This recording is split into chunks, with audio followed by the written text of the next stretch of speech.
First, you should start at Desert Temple. This dungeon is the first and easiest in the game. The first few difficulties are easy enough for you to solo. Once you start having trouble fighting the monsters, then you should ask for carries. Carries are higher level people that have better loot than you, that carry you through a dungeon.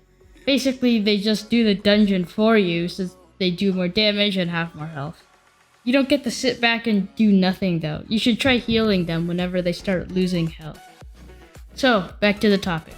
Once you reach level 33, you could do Winter Outpost. Pretty much the same thing as Desert Temple. Solo it. If you can't solo it, then ask for carries. But in Winter Outpost, there's a new mob, mages. These mobs move slower than normal, but they cast out beams, and if you walk into them, you take damage. This concept of beams is in almost every single boss in Dungeon Quest. At level 60, you could go to Pirates Island. This map is very hard if you lag or have bad dodging skills, as there are 3 bosses split at the near beginning, middle, and end. Once you reach about level 80, you could do the Underworld. But instead of doing dungeons, you should do Wave Defense.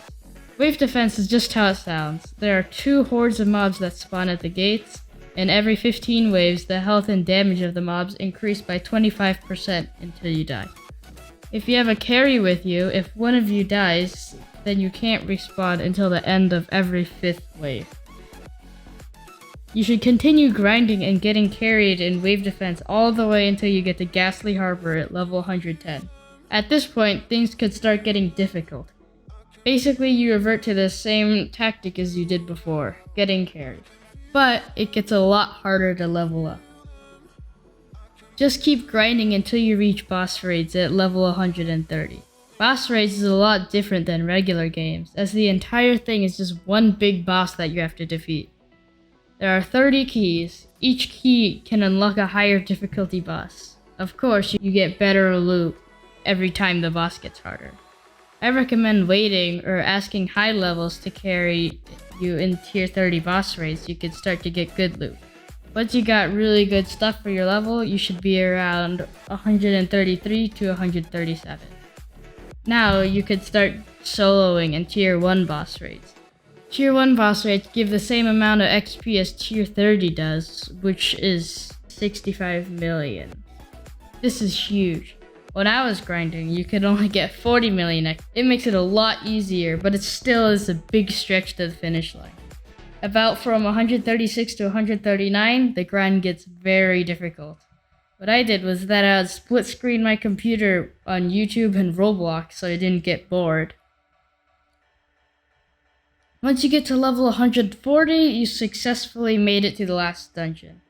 Here, I really suggest you to join the Dungeon Quest Discord.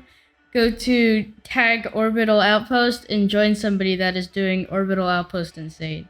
I call these people grind groups. What they do is that they join a VIP server, and then they go to Orbital Outpost, finish it, join the VIP again, and then do Orbital Outpost in a cycle. In Orbital Outpost Insane, there's usually 8 to 12 people.